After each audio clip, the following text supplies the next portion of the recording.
Gaji hakim naik sampai 280%? Ya, kamu nggak salah dengar. Pemerintah resmi menaikkan gaji hakim di seluruh Indonesia. Alasannya, buat memperkuat integritas, mengurangi potensi suap, dan bikin profesi hakim makin kompetitif. Tapi, apakah benar ini solusi terbaik? Yuk kita dengar pendapat masyarakat.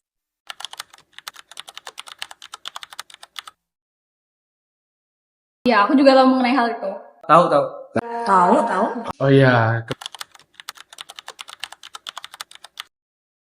Kenaikan gaji hakim ini sebenarnya ya ada pro dan kontranya kan.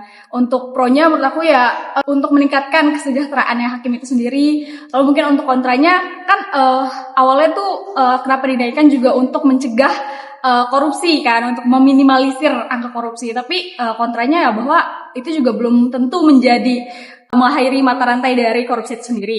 Saya kurang mengetahui ya secara jelas itu kenapa bisa sampai 280. Tapi itu mungkin salah satunya dampaknya mungkin karena krisis dari permasalahan dari di negara ini mungkin yang lebih meningkat juga kan. Jadi mungkin hakim itu sangat banyak dibutuhkan. Tapi pada saat saya pribadi saya belum mengetahui tentang dampak baik dan buruknya nanti ke depannya karena ini baru kebijakan berawal.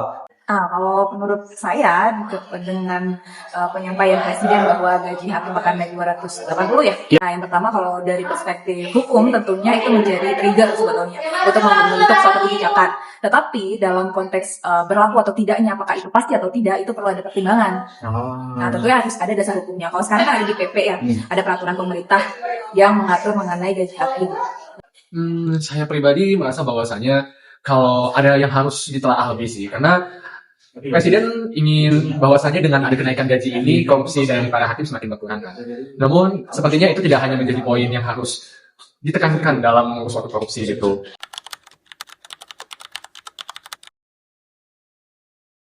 Semoga lebih teratur lagi, semoga lebih karena sudah lebih sejahtera juga, jadi lebih dipercepat lagi proses di pengadilan itu sendiri. Kalau misalkan naik itu berarti lebih harus dimaksimalkan lagi kinerja dari hakimnya juga karena udah dapat benefit yang naik secara meningkat jadi 280% dari gajinya. Harapan saya ya sebagai masyarakat umum ya tentunya adalah hakim bisa integritasnya dan juga komitmen untuk menegakkan hukum itu lebih diperkuat. Harapan saya bahwasannya monitor dan pendidikan hakim harus lebih kuat. Bagaimana dari proses awalnya, terus proses bagaimana dia menyeleksi, itu harus dilihat. Sepertinya harus ditingkatkan bagaimana ada sebuah sistem pengawasan khusus saat dia bertugas maupun saat tidak bertugas sebagai seorang hakim. Ada yang setuju hakim digaji tinggi? Demi peradilan yang bersih, tuliskan pendapatmu di kolom komentar.